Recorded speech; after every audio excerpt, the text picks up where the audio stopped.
Good morning, students. Today we'll design ammeter using a galvanometer. So the given things are figure of merit of the galvanometer is given. This is 1.87 into 10 raised to minus 5 ampere per division. So this is the galvanometer I'm using, and the resistance of this given galvanometer is 129 ohm. The basic circuit diagram is whenever a galvanometer is shunted with the very low resistance, okay, lower than the galvanometer resistance, then this circuit becomes the ammeter, and this is the verification circuit. So first of all, I need to design an ammeter of certain value. So I am designing for the galvanometer. I want the galvanometer to measure 90 milliampere. This ammeter should measure 90 milliampere. First, I'll calculate the Ig. Ig is the total current measured by the galvanometer. How to calculate? Remember, figure of merit K is your amount of current required to produce a unit division deflection in a galvanometer. So the total division in a galvanometer is 30. So multiplied by 30 and K, figure of merit, you will get the value this. So this is your maximum current measured by the galvanometer.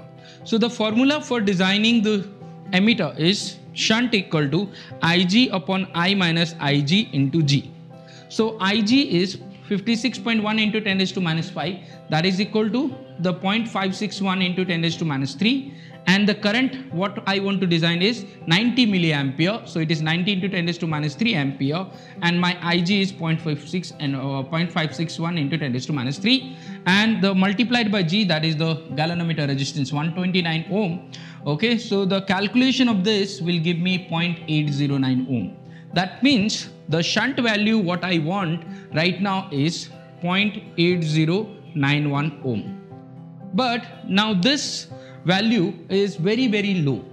The resistance value 0.8091 ohm is very low, which is generally not available with our standard resistances.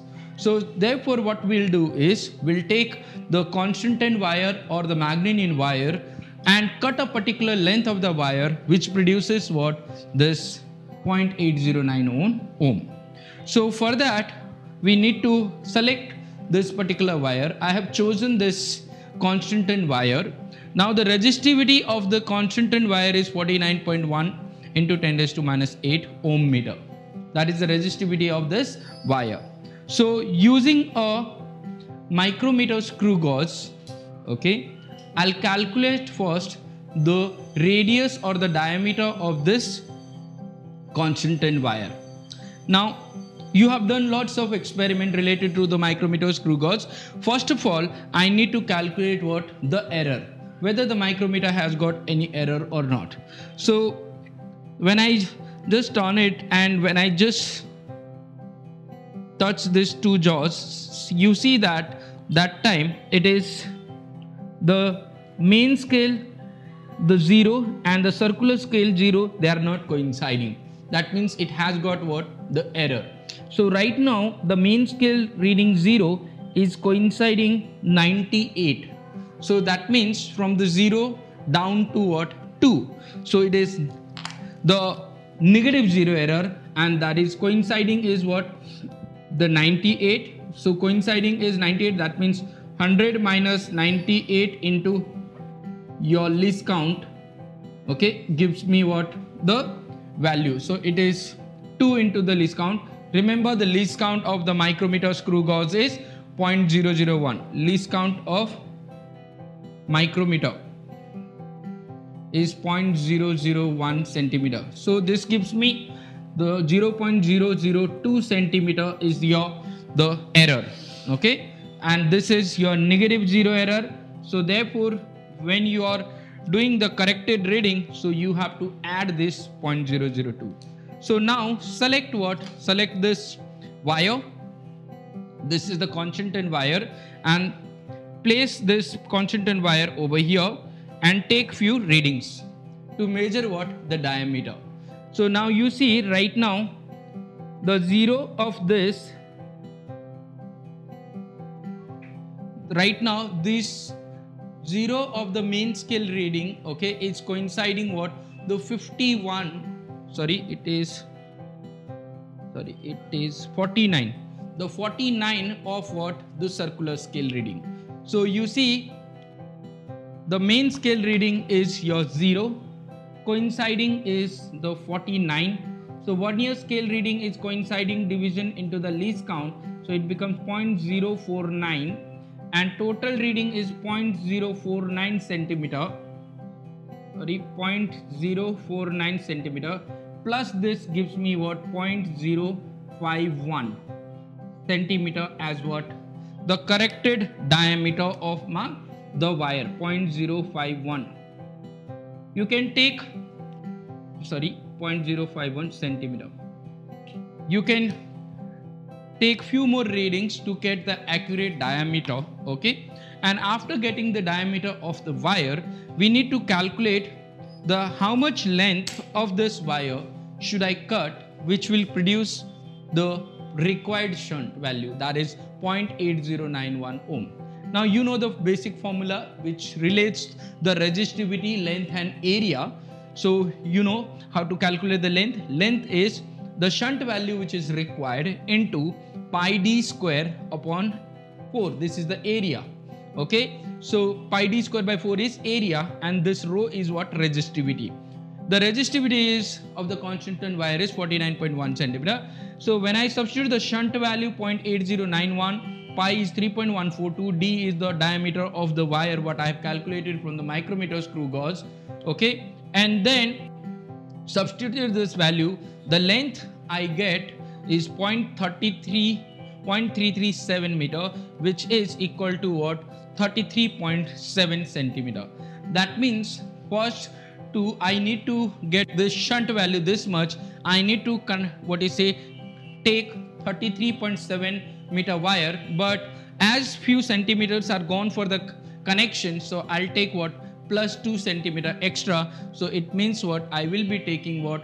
The 35.7 centimeter wire. Okay, so I'll measure this wire length, that is 35.7 meter, and cut this wire with the cutter, and that will act as my shunt. And using that wire, I'll make the circuit. Okay.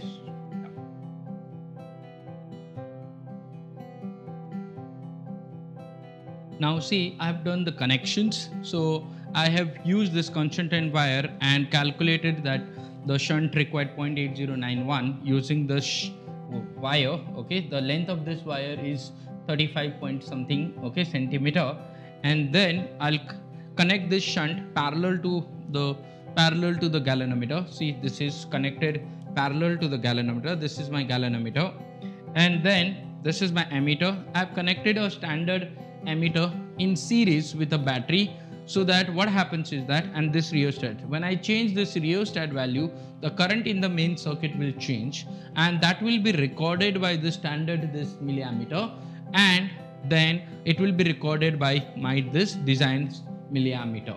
So now let's calculate the least count of the design ammeter, okay, or the milliammeter. I have designed for the 90 milliampere. So galvanometer totally it has 30 divisions, so 90 divided by 30 will give me 3 milliampere. That means the one division in a galvanometer corresponds to the reading of 3 milliampere. So this is my observation table. Okay, this is the galvanometer reading, that is the design ammeter reading or milliammeter reading, and this is the standard milliammeter readings, and then we can calculate the percentage error.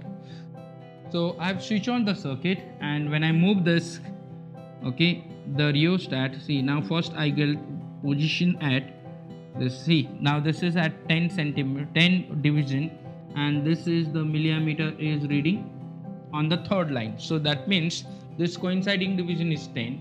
So this is 10 into 3 is your 30 milliampere. So that means galvanometer is reading 30 milliampere, and my standard milliammeter is also reading 30 milliampere.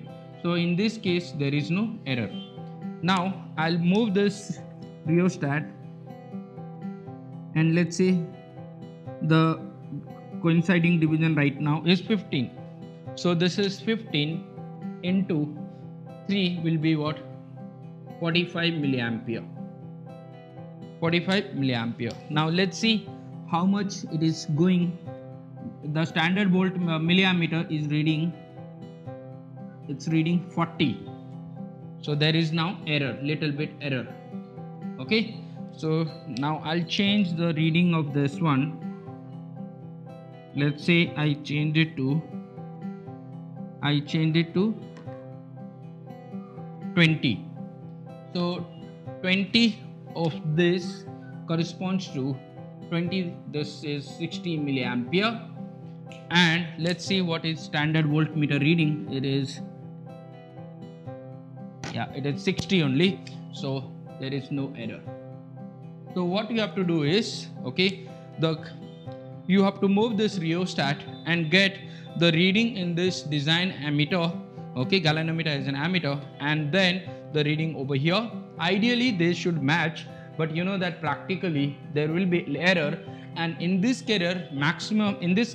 experiment maximum error will be created by this shunt value. Okay, because we do not have the standard fixed resistances for such a low value. Okay, 0.9081 0.8091. So standard value is not available, so we have used the constant and wire, and this will create lot of error. Okay, so this is your conversion experiment.